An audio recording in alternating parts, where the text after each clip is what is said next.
our brain is wired to look for things that are wrong, to things that are missing, things that, like for potential threats. Because our brain is still running on survival. I mean, for thousands of years, we had to look for potential threats, for things that could potentially take our lives, right?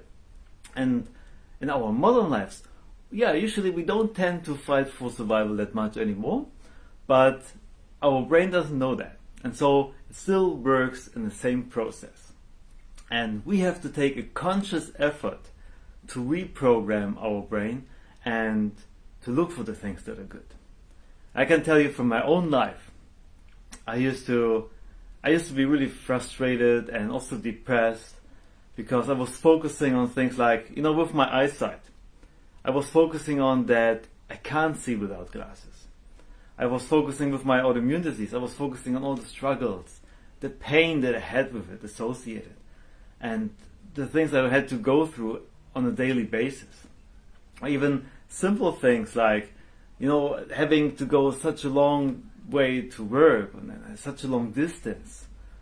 And it really made me feel miserable. And I had no idea how to get out of it. And I tell you, things really shifted for me when I started to use the practice that I'm going to share with you today. Because all of a sudden, I still had the same problems. I still had the bad eyesight. But I saw my glasses as a gift. I'm actually living in a time where this is available for me. I can just put it on and all of a sudden I'm seeing clearly. And this is beautiful. Same with my autoimmune disease. I have access, no matter where I go, to painkillers that help me with it.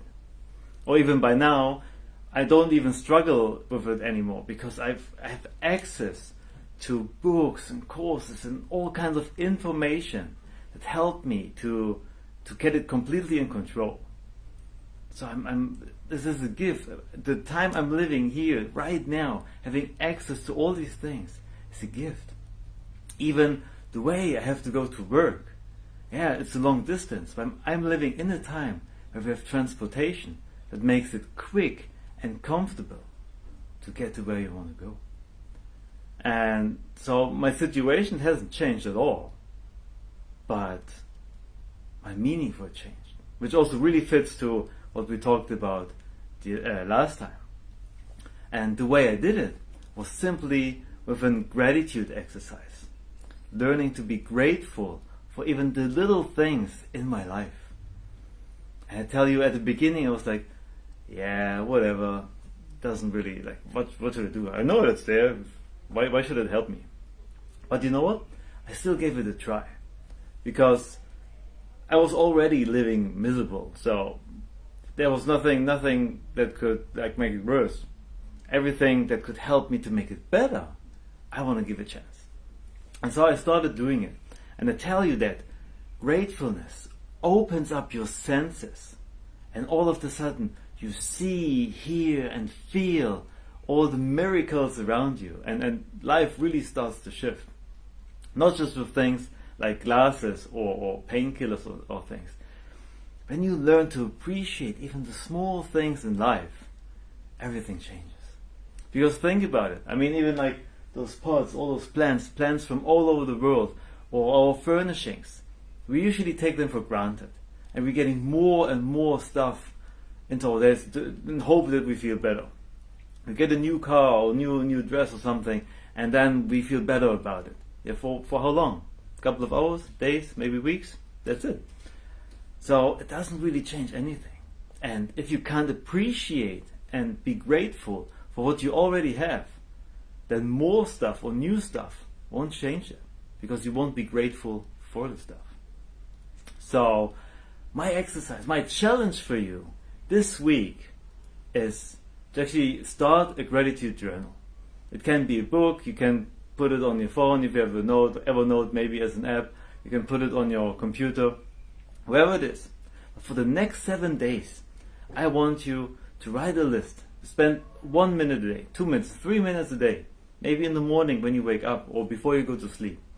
And just write down all the things you are grateful for. And my challenge for you is also for every single day, write something different. And I tell you, like at the beginning, you might be like, okay, what can I be grateful for? Nothing. And okay, what could I really be grateful for? What is there? And it can be the silliest things at the beginning. I remember at the beginning for me it was like I'm waking up, I'm doing the exercise, and I'm like, you know what? I'm grateful for that pillow. I'm grateful for that blanket that keeps me cozy and warm during the night. I'm grateful for actually having that device in which I can write it down. All those small things.